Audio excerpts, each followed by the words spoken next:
ताज्या बातम्यांसाठी महान करेला सबस्क्राइब करा आणि बेल आयकॉनला क्लिक करा। निपाणीत ईव्हीएम हटाव देश बचावचा नारा देत मोर्चात जागृत नागरिकांचा सहभाग। सध्या ईव्हीएम मशीनद्वारे मतदान केलं जातं, परंतु ईव्हीएम मशीनमध्ये शंका उपस्थित होते। आपण केलेलं मतदान हे योग्यरित्या नोंदवले जात नाही, दिलेलं मतदान खात्रीलायक उमेदवाराला मिळालं जात नाही।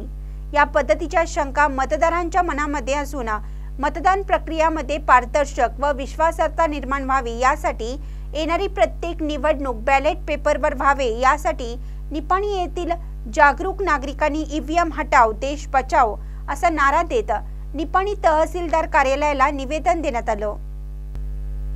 प्रारंभी पार्वती कॉर्नर येथून मोर्चाला सुरुवात करण्यात आली। ईव्हीएम हटाव देश बचाव भारतीय संविधानाचा विजय असो, वोट हमारा राज्य तुम्हारा नहीं चलेगा अशा घोषणा देत रॅली काढण्यात आली। संगोळी रायण्णा सर्कल, जुना PB road, Dharmaveer Sambhaji circle येथे मानवी साखळी करून छत्रपती संभाजीराजे यांच्या पुतळ्याला पुष्प अर्पण करून रॅली प्रमुख मार्गावरून मार्गस्थ झाली। नगरपालिका येथील डॉक्टर बाबासाहेब आंबेडकर यांच्या पुतळ्याला पुष्प अर्पण करून तहसीलदार कार्यालयात रॅली आली। तहसीलदार BM बेलीगर यांना विविध संघटनांच्या वतीने निवेदन देण्यात आलं। लोकशाही ही फक्त पारदर्शक निवडणुका जावणेच कुठल्याही देशात आणता येते। जर निवडणुका या पारदर्शक झाल्या नाहीत, तुम्ही कुणाला मत दिले त्याचा गेलं नाही ते मत त्यांना, तर त्या निवडणुकीला कुठल्याही प्रकारचा अर्थ राहणार नाही।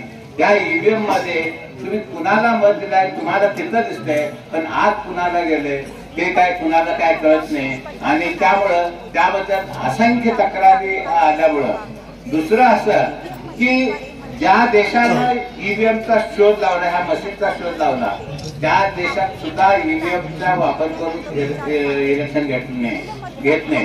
त्याचप्रमाणे अगदी प्रगत देश इंग्लंड, फ्रान्स, इटली, अमेरिका अशा देशांमध्ये सुद्धा ईव्हीएमचा वापर करून इलेक्शन घेत नाही।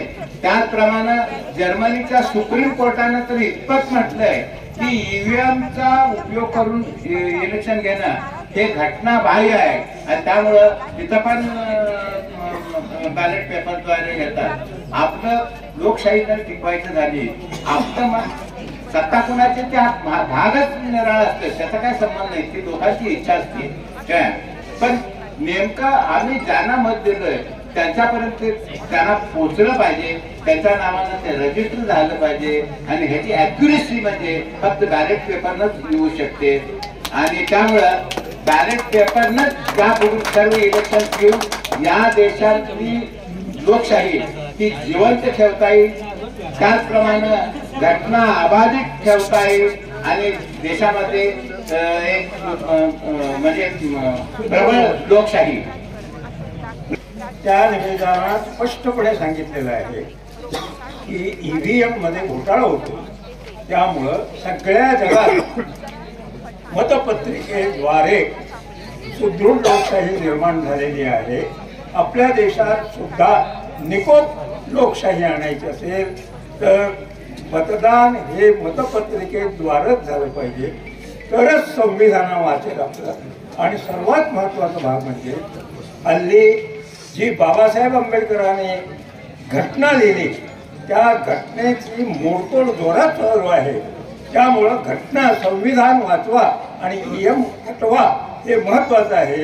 या दोन्ही घोषणा आपण देऊन तहसीलदार साहेबांना निवेदन दिलं। यावेळी माजी आमदार प्राध्यापक सुभाष जोशी, ॲडव्होकेट अविनाश कट्टी, प्राध्यापक GD कांबळे, ND जत्राटकर, अशोक लाखे, राजू पवार, राजकुमार मिस्त्री, धनाजी कांबळे, रोहन साळवे, अरबी थरकार, जगदीश हेगडे, अमित शिंदे, सुनील कांबळे, जरार खान पठाण, कबीर वराळे, रेखा कांबळे, कविता कांबळे, बाबूराव माने, प्रवीण सौंदलगेकर, राहुल लाटकर यांच्यासह विविध संघटनेचे पदाधिकारी उपस्थित होते।